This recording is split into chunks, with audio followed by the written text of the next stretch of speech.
Hello दोस्तों, स्वागत है आपका आज के वीडियो में। आज हम आप लोगों को कराने जा रहे हैं इंटरमीडिएट एग्जामिनेशन 2022 के एनुअल एग्जाम 2022 के एनुअल एग्जाम का मॉडल सेट लेके आए हैं आप लोग के लिए। आप लोग वीडियो के सेशन के लास्ट के अंत तक बने रहिए। हम यहाँ हिस्ट्री का मॉडल सेट आप लोगों को कराने जा रहे हैं जो कि एग्जामिनेशन 2022 के व्यू से बहुत ही इंपॉर्टेंट है। हमने कई प्रकार के गेस्ट पेपर मॉडल सेट और प्रीवियस ईयर के 10 साल के प्रीवियस ईयर के जो भी प्रश्न पूछे गए हैं उसका संग्रह हमने आपके पास प्रस्तुत किया है।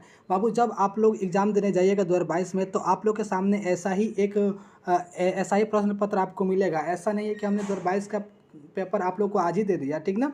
ये ऐसा ही आप लोग को प्रश्न पत्र मिलेगा। जैसे कि यहाँ फुल मार्क्स 100 दिया है तो ऐसा भी वहाँ रहेगा, ठीक ना। 138 टोटल क्वेश्चन पूछे जाएंगे बाबू, जिसमें से 100 आपका ऑब्जेक्टिव रहेगा, ठीक ना। 30 आपके शॉर्ट क्वेश्चन रहेंगे और 8 आपके लॉन्ग क्वेश्चन रहेंगे, ठीक ना। तो आज हम आप लोग को ऑब्जेक्टिव कराने जा रहे हैं, तो वीडियो के सेशन के अंत तक बने रहिए। और जिन बच्चों को क्वेश्चन का आंसर पता है वो कमेंट बॉक्स में ज़रूर उतरते, ठीक ना। पूरा जितने भी आप लोग को क्वेश्चन का आंसर पता होगा कमेंट बॉक्स में ज़रूर दीजिएगा आंसर, ताकि हमें पता चले कि कितने बच्चों को जवाब पहले से ही पता था, ठीक है। कितने बच्चे तैयारी में लगे हुए हैं। तो चलिए हम वीडियो को शुरू करते हैं।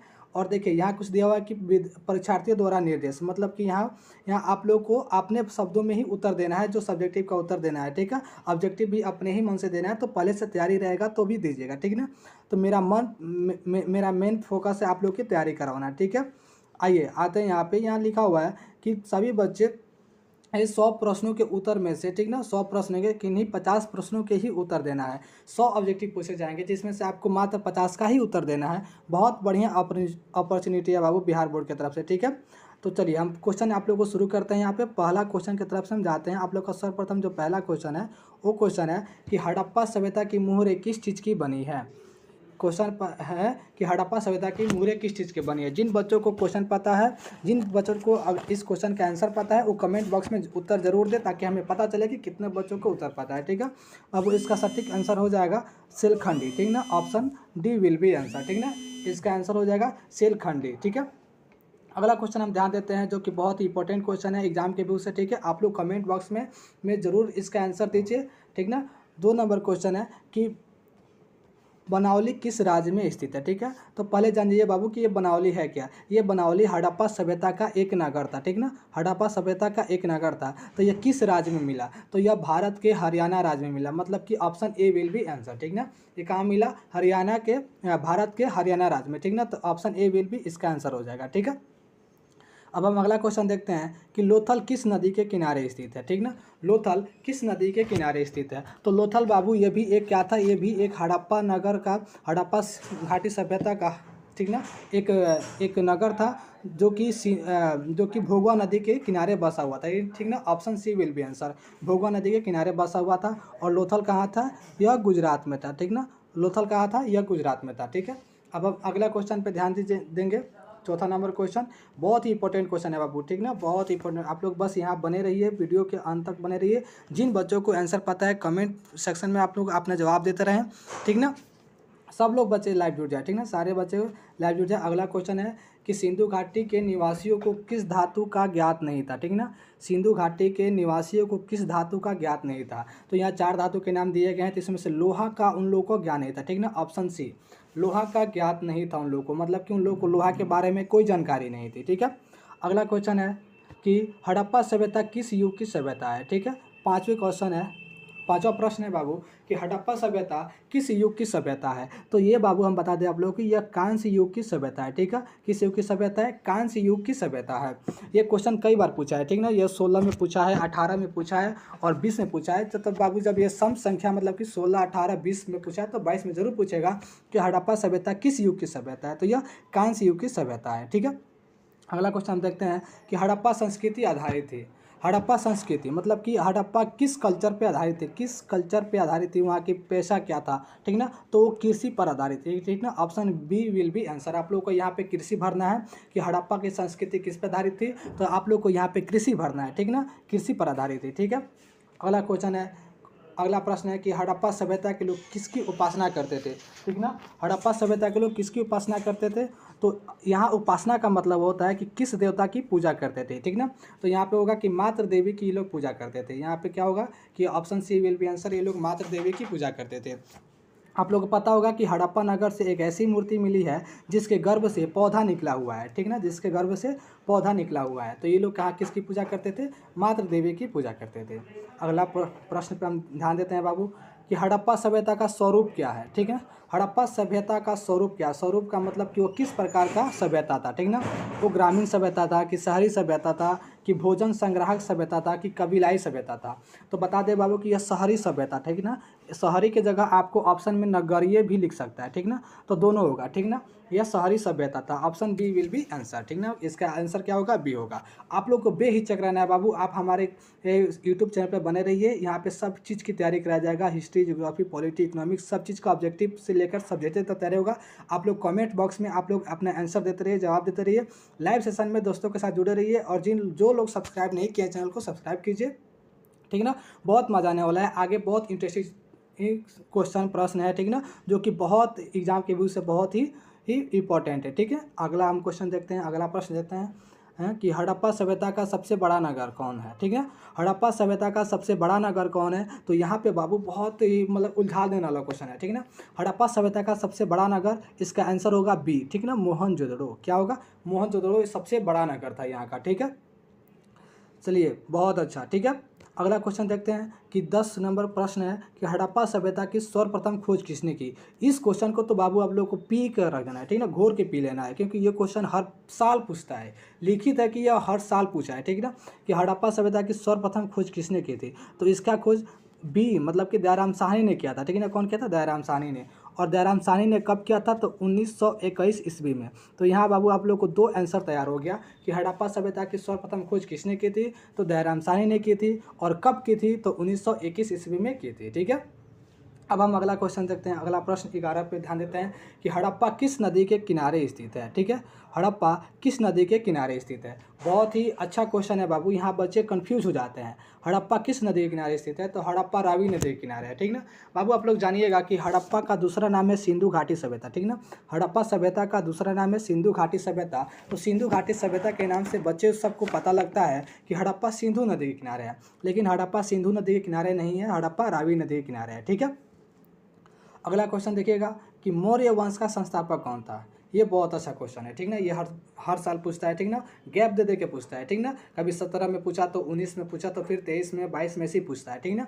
तो मौर्य वंश का संस्थापक कौन था, ठीक ना। मौर्य वंश का संस्थापक शासक कौन था? तो यहाँ पे देखेगा कि चंद्रगुप्त मौर्य था, तो इसने मौर्य वंश की स्थापना की, ठीक ना। कौन किया? सी चंद्रगुप्त मौर्य किया था, ठीक ना। और इसने कब किया था? 322 ईसा पूर्व में किया था, 322 बीसी में किया था। मौर्य वंश की स्थापना किसको हराकर? सिकंदर को हराकर, ठीक है। आगे हम देखते हैं 13 नंबर क्वेश्चन कि क्षेमेंद्र की रचना कौन सी है, ठीक ना। क्षेमेंद्र की रचना कौन सी है? तो बाबू क्षेमेंद्र की रचना है बृहत कथा मंजरी, ठीक ना, ऑप्शन सी है। ये क्वेश्चन आप लोग के सामने बाबू नया लग रहा होगा, क्योंकि ये बहुत नया क्वेश्चन है और इस वर्ष आने की इसका बहुत चांसेस है, ठीक ना। क्षेमेंद्र की रचना कौन सी है? बृहत कथा मंजरी। आप लोग को आंसर पता है तुरंत आप लोग कमेंट बॉक्स में जवाब दीजिए, पूरा कमेंट में आप लोग अपना आंसर दीजिए, ताकि हमें पता चले कि कितने बच्चों को आंसर पता था और कितना बच्चों को नहीं है। जो लोग को नहीं है वो लोग दीजिए, गलत होगा हम हैं आपको सुधारने के लिए, ठीक ना, बताने के लिए हैं यहाँ पे। 14 नंबर क्वेश्चन है कि प्रश्न है कि इंडिका किसकी रचना है, ठीक ना। अब वो इंडिका एक पुस्तक की नाम है जो लिखा गया था, ठीक ना। तो ये लिखा गया था मेगास्थनीज के द्वारा, ठीक ना। अब ये मेगास्थनीज कौन था? तो ये मेगास्थनीज चंद्रगुप्त मौर्य के दरबार में राजदूत बन के आया था, ठीक ना। किसके दरबार में? चंद्रगुप्त मौर्य के दरबार में राजदूत बन के आया था। तो आप लोग को दो चीज़ यहाँ पता हो गया कि इंडिका किसकी रचना है? मेगास्थनीज की। और ये किसके दरबार में राजदूत बन के आया था? तो चंद्रगुप्त मौर्य के दरबार में राजदूत बन के आया था, ठीक है।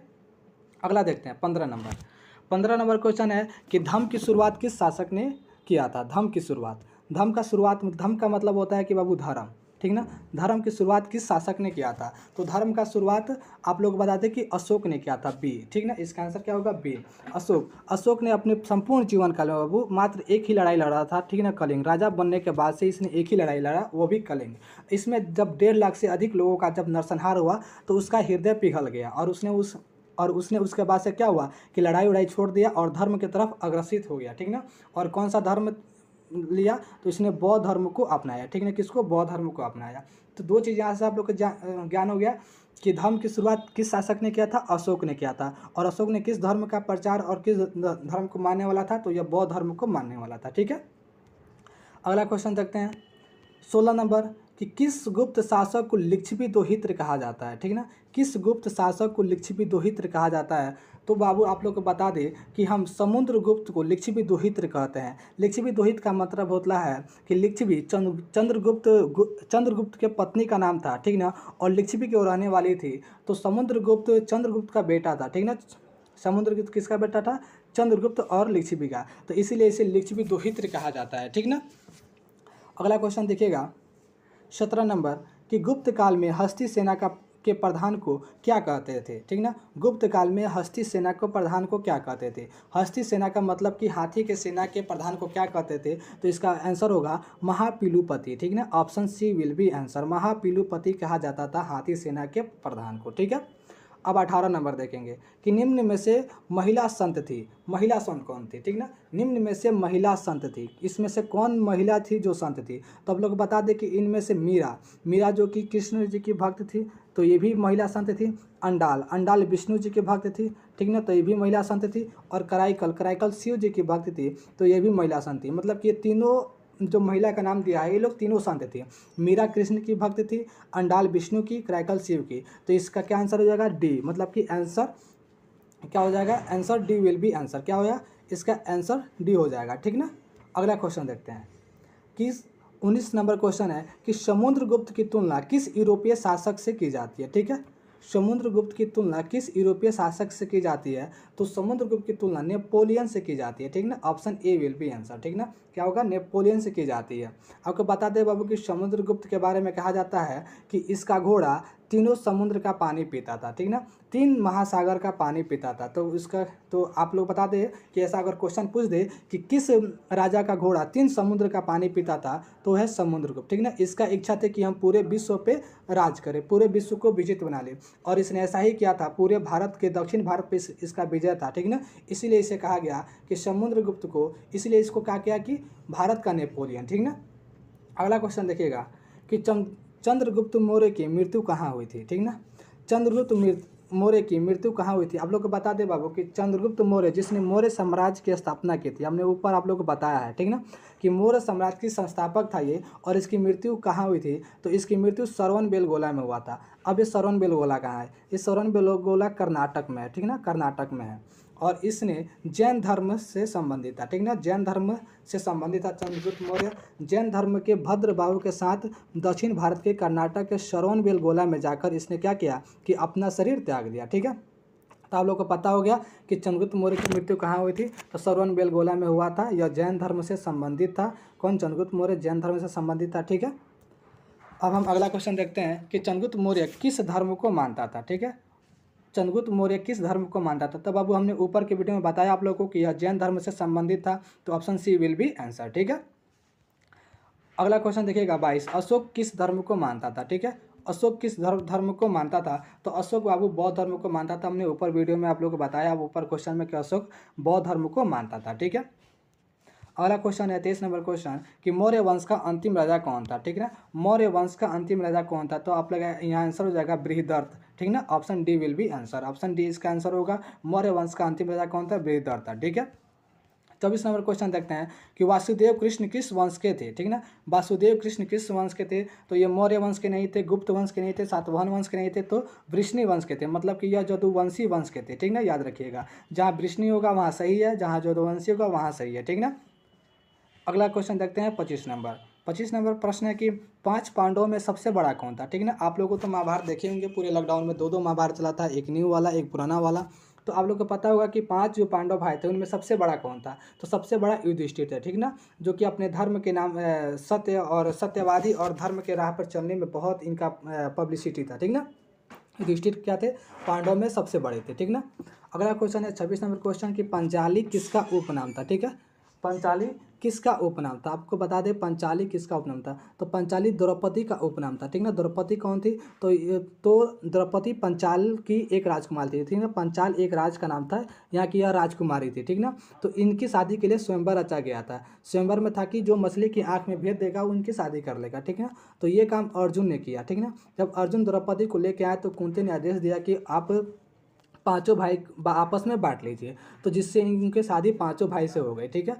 और ये पंचाल राज की रहने वाली थी, इसीलिए इन्हें इनका क्या क्या क्या बोला गया, पंचाली बोला गया। ठीक है, 27 नंबर क्वेश्चन देखते हैं कि शंकरसन किसका दूसरा नाम था। ठीक ना, शंकरसन किसका दूसरा नाम था, तो बता दे बाबू कि शंकरसन बलराम का दूसरा नाम था। ठीक ना, बलराम, बलराम श्री कृष्ण के बड़े भाई बलराम का दूसरा नाम शंकरसन था। ठीक है, ऐसे ही बने रहिए बाबू, जिनको आंसर पता है कमेंट बॉक्स में अपना आंसर देते रहिए। ठीक ना, और किस वीडियो पे किस सब्जेक्ट पे आप लोग को वीडियो चाहिए कमेंट बॉक्स में दीजिए और लास्ट तक बने रहिए, बहुत इंटरेस्टिंग है। ठीक ना, आगे आप लोग को जिस तरह डिफाइन कर रहे हैं उस तरह बहुत एक क्वेश्चन से हम दो क्वेश्चन आप लोग को बता रहे हैं। ठीक ना, कितना बेनिफिट हो रहा है, थोड़ा बने रहिए। ठीक ना, वीडियो को लास्ट तक देखिए और यहीं पे आप लोग को इसको याद करिए। ठीक ना, 28 नंबर क्वेश्चन है कि भीष्म पितामह का मूल नाम क्या था। मूल नाम का मतलब कि इनका शुरू का बचपन का आधार नाम क्या था। ठीक ना, तो ये था देवव्रत। भीष्म पितामह के मूल नाम क्या था, देवव्रत था। ठीक है, अगला क्वेश्चन देखिएगा 29 नंबर क्वेश्चन कि सबसे पहले अवतारवाद सिद्धांत का निरूपण कहाँ किया गया। ठीक है, सबसे पहले अवतारवाद सिद्धांत का निरूपण कहाँ किया गया, तो अवतारवाद सिद्धांत का निरूपण बाबू ऋग्वेद में किया गया है। कहाँ किया गया, ऋग्वेद में। तो इसका आंसर क्या हो जाएगा, सी हो जाएगा। ठीक है, सबसे पहले अवतारवाद का सिद्धांत कहाँ दिया गया, ऋग्वेद में दिया गया। ठीक ना, अगला क्वेश्चन लिखिएगा, देखिएगा कि महाभारत की रचना किस भाषा में हुई है। बहुत ही इंपॉर्टेंट क्वेश्चन। ठीक है बाबू, यहाँ से बहुत सारा क्वेश्चन पूछता है। महाभारत की रचना किस भाषा में हुई है, तो महाभारत की रचना संस्कृत में हुई है। ठीक है, संस्कृत भाषा में हुई है। अब एक और क्वेश्चन पूछता है कि महाभारत की रचना किसने की है, तो महाभारत की रचना वेद व्यास ने की है। ठीक ना, वेद व्यास ने की है। यहाँ से दो क्वेश्चन आप लोग को बन गया। महाभारत की रचना किस भाषा में हुई है, संस्कृत में।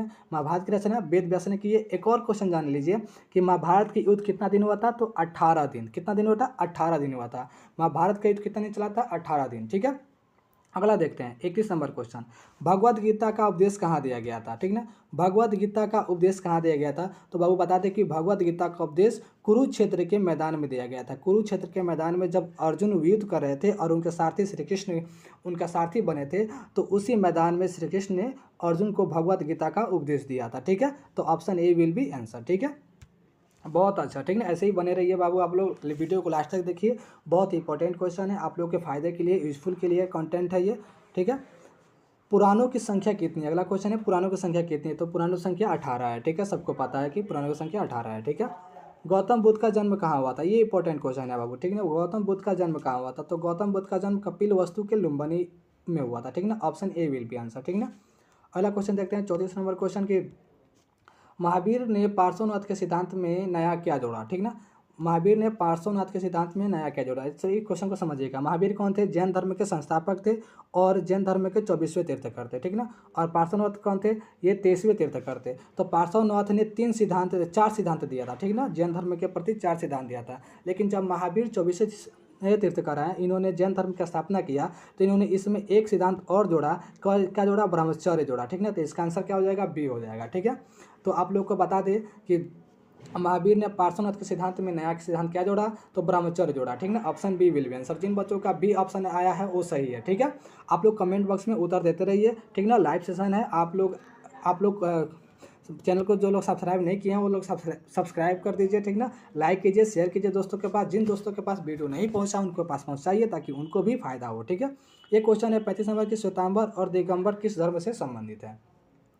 श्वेतांबर और दिगंबर का संबंध किस धर्म से है, तो ये बाबू श्वेतांबर और दिगंबर जैन धर्म से है। ठीक है ना, बता दें कि जैन धर्म का 2 भाग बढ़ गया था, एक श्वेतांबर हो गया और एक दिगंबर हो गया। श्वेतांबर लोग श्वेत वस्त्र धारण करते थे और दिगंबर नग्न रहते थे। नग्न मतलब कि नंगा रहते थे। ठीक है, तो आप लोगों को पता हो गया कि यह श्वेतांबर दिगंबर किस धर्म से संबंधित है, जैन धर्म से। ठीक है, अगला क्वेश्चन, त्रिपिटक किस धर्म से संबंधित है। त्रिपिटक किस धर्म से संबंधित है, बहुत बार क्वेश्चन पूछा है बाबू। ठीक ना, त्रिपिटक आप लोग को बता दें कि बौद्ध धर्म से संबंधित है। किससे, बौद्ध धर्म से। Option A will be answer. ठीक है, अगला क्वेश्चन देखते हैं 37 नंबर कि आर्यों की सभ्यता किस नाम से जानी जाती है। ठीक ना, तो आर्यों की सभ्यता बाबू वैदिक काल के नाम से जानी जाती है। ये आर्य कहाँ से आए थे, मध्य एशिया से आए थे। ठीक ना, आप लोग उससे क्वेश्चन पूछता है कि आर्य कहाँ से आए थे, तो आर्य मध्य एशिया से आए थे और इनके द्वारा जो सभ्यता बनाई गई थी वो वैदिक काल की सभ्यता थी। ठीक है, अब देखिएगा कि आर्यों का सबसे प्रमुख पशु कौन था। ठीक ना, आर्यों का सबसे प्रमुख पशु कौन था, आर्यों का सबसे प्रमुख पशु बाबू यहाँ पे गाय था। ठीक ना, A option A will be answer. ठीक ना, गाय थी। ये लोग गाय का बहुत ध्यान रखते थे। ठीक ना, अतः आर्यों का सबसे प्रमुख पशु कौन था, गाय था। ठीक है,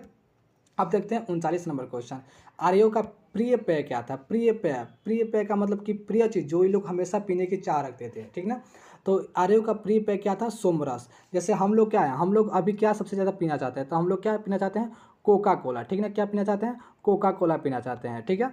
तो ये हमारा प्रिय पेय हो गया। तो उसी तरह आर्यों का प्रिय पेय क्या था, उसी तरह आर्यों का प्रिय पेय क्या था, सोमरस था, ठीक ना, ये लोग सोमरस पीना चाहते थे, ठीक है। अगला क्वेश्चन देखिएगा 40 नंबर क्वेश्चन, ऐसे ही बने रहिए बाबू, ठीक ना, आप लोग के लिए ही फायदा है, ठीक है। महात्मा बुद्ध का महापरिनिर्वाण कहाँ प्राप्त हुआ था, ठीक ना, महापरिनिर्वाण कहाँ प्राप्त हुआ। महापरिनिर्वाण का मतलब होता है कि इनकी मृत्यु कहाँ हुई, ठीक ना, तो इनकी मृत्यु कुशीनगर में हुई, ठीक ना। तो महापरिनिर्वाण कहाँ हुआ, कुशीनगर में हुआ, ठीक है। अगला क्वेश्चन देखते हैं 41 नंबर की, इधर प्रश्न देखते हैं कि नूरजहाँ का असली नाम क्या था। नूरजहाँ कौन थी, तो यह जहांगीर की पत्नी थी। और इसका असली नाम क्या था, तो इसका असली नाम मेहरुनिसा बेगम था। Option C will be answer, याद रखिएगा, ये नाम बहुत याद नहीं होता है, ठीक है। तो इसका आंसर क्या होगा, मेहरुनिसा बेगम, ठीक है। नूरजहाँ का असली नाम क्या था, मेहरुनिसा बेगम, ठीक है। अब देखिएगा 42 में क्वेश्चन कि आइन ए अकबरी के लेखक कौन थे, बहुत इंपॉर्टेंट क्वेश्चन बाबू, ठीक ना। आपको बता दें कि अकबर तो अनपढ़ था, अकबर पढ़ा लिखा नहीं था, ठीक ना, अकबर क्या था, पढ़ा लिखा नहीं था, ठीक है। तो यहाँ पे आइन ए अकबरी के लेखक कौन थे, तो आइन ए अकबरी अकबर के 9 रत्नों में से एक रत्न थे अबुल फजल, ठीक ना। तो अबुल फजल के द्वारा ये लिखा गया था आइन ए अकबरी। तो इसका आंसर क्या हो जाएगा, अबुल फजल, ठीक है। अगला क्वेश्चन देखते हैं कि तंबाकू के सेवन पर किस शासक ने प्रतिबंध लगाया था, ठीक है। तंबाकू के सेवन पर किस शासक ने प्रतिबंध लगाया था, तो तंबाकू के सेवन पर जहांगीर ने प्रतिबंध लगाया था, ठीक ना। कौन किसने लगाया था, जहांगीर ने प्रतिबंध लगाया था, लेकिन यह प्रतिबंध रुका नहीं, ठीक है। आगे देखिएगा 44 नंबर क्वेश्चन कि आइन ए अकबरी कितने भागों में विभक्त था, ठीक ना। तो आइन ए अकबरी 3 भागों में विभक्त था, ठीक ना, कितने भागों में, 3 भागों में, खंड 1, खंड 2 और खंड तृतीय, ठीक ना। और खंड तृतीय को हमने क्या बोला, आइन ए अकबरी बोला, ठीक ना। और आइन ए अकबरी कौन लिखा था, अबुल फजल लिखे थे, ठीक है। तो ये 3 भागों में विभक्त था, ठीक है। अगला क्वेश्चन देखिएगा कि आइन ए अकबरी में अकबर के कितने सूबों का वर्णन है। तीन आइन एक बारी में अकबर काल में कितने सूबों का वर्णन है, तो लोग बता दें कि 12 सूबों का वर्णन है, ठीक है। Option B will be answer, 12 सूबों का वर्णन है, ठीक ना। अब देखिएगा अगला क्वेश्चन है 26 नंबर कि भारत आने से पहले बाबर कहाँ का शासक था। बहुत इंपॉर्टेंट क्वेश्चन है वो, ठीक ना। भारत आने से पहले बाबर कहाँ का शासक था। बाबर जो कि 1526 ईस्वी में भारत आया था पानीपत के प्रथम युद्ध के बाद से, तो यह उसके पहले फरगना का शासक था, ठीक ना। कहाँ का था, फरगना का शासक था, ठीक है। अगला क्वेश्चन देखिएगा कि अकबर ने टोडरमल को दीवाने अशरफ कब नियुक्त किया, ठीक ना। अकबर ने टोडरमल को दीवाने अशरफ कब नियुक्त किया गया, तो यह 1583 ईस्वी में इसने नियुक्त किया था, ठीक ना। अकबर ने टोडरमल को दीवाने अशरफ कब नियुक्त किया था, 1583 ईस्वी में, ठीक है। अगला क्वेश्चन देखते हैं बाबू 28 नंबर क्वेश्चन कि औरंगजेब ने अपने जीवन का अंतिम भाग कहाँ बिताया था। औरंगजेब ने अपने जीवन का अंतिम भाग कहाँ बिताया था, तो आपका आंसर हो जाएगा दक्षिण भारत में, ठीक है ना। Option D will be answer, यह दक्षिण भारत में बिताया था, ठीक है। अब 49 नंबर क्वेश्चन देखते हैं कि भारत का प्रथम मुगल शासक कौन था, ठीक ना। भारत में आने वाला जो प्रथम मुगल शासक था कौन था, तो आप लोग को पता है कि बाबर था, ठीक ना। बाबर 1526 ईस्वी में प्रथम पानीपत का युद्ध लड़ा और वहीं से मुगल शासक आपके देश में शुरू हुआ, ठीक ना। तो प्रथम शासक कौन हुआ, बाबर हुआ, ठीक है। अब क्वेश्चन है 50 नंबर कि प्रश्न है कि अकबर ने दीन इलाही कब शुरू किया, ठीक ना। अकबर ने दीन ए इलाही कब शुरू किया, तो ये दीन ए इलाही क्या है बाबू, तो दीन ए इलाही एक धर्म है, ठीक ना, धर्म है। अकबर ने क्या किया कि सारे धर्म के जो भी ग्रंथ है, ठीक ना, हिंदू धर्म का ग्रंथ, मुसलमान धर्म का ग्रंथ, इस्लाम धर्म का ग्रंथ, सिख का, ईसाई का, सभी पढ़ा और उससे संतुष्ट नहीं हुआ, तो उसने एक अपना नया धर्म चलाया, दीन ए इलाही धर्म चलाया, ठीक ना। और बोला कि इससे सारे लोग इसको अपनाएं और सारे लोग खुशी से रहें, ठीक ना। तो यह 1582 में इसको शुरू किया गया था, 1582 ईस्वी में इसको शुरू किया गया था, ठीक है। अब 51 नंबर क्वेश्चन है और लास्ट क्वेश्चन है बाबू कि ताजमहल का निर्माण किसने करवाया था, तो ताजमहल का निर्माण किसने करवाया था, तो शाहजहां ने करवाया था, ठीक ना। किसने करवाया था, शाहजहां ने करवाया था। यह अपनी पत्नी मुमताज महल के याद में करवाया था, ठीक ना, जिसकी मृत्यु 1632 ईस्वी में हुई थी, ठीक है। तो उनकी याद में इन्होंने ताजमहल बनवाया था। तो वीडियो यहाँ पे सेशन कंप्लीट होता है बाबू। 50 क्वेश्चन का आज हमने आप लोग को सेट करवाया। 50 नंबर इसका ये है पार्ट 1, ठीक है बाबू। ये क्या है, ये है पार्ट 1, ठीक है। इसका पार्ट 2 आप लोग के सामने बहुत जल्दी प्रस्तुत होगा, ठीक है। इसका पार्ट 2 आप लोग के पास बहुत ही जल्दी हम प्रस्तुत करेंगे, ठीक ना। ये पार्ट 1 है, ठीक है, पार्ट 1, ठीक है। इसके बाद हम आप लोग को पार्ट 2 जरूर देंगे, ठीक है। आप लोग वीडियो के अंत तक बने रहिए और बताइए कि वीडियो आज का कैसा लगा। आई होप आप लोग को बहुत अच्छा लगा होगा, ठीक ना। वीडियो के सेशन में आप लोग कमेंट करके जवाब दीजिए, लाइक कीजिए, शेयर कीजिए और दोस्तों के पास शेयर कीजिए ताकि उनके पास ये 50 का 50 क्वेश्चन पहुँचे। फिर हम पार्ट 2 लेके आएंगे, ठीक ना, आप लोग के बोलने के बाद कि कितना अच्छा वीडियो लगा। पार्ट 2 लेके आएंगे बहुत जल्द, ठीक है। और आप लोग को जिस सब्जेक्ट पे वीडियो चाहिए, history, geography, polity, economics, Hindi, English, बोलिएगा, ठीक ना। कमेंट सेक्शन में जवाब दीजिए, हम सब लेके आएंगे। 5 माह समय है बाबू, ठीक है ना, मात्र 5 माह समय है आप लोग के पास, ठीक है। ठीक है, थैंक यू सो मच।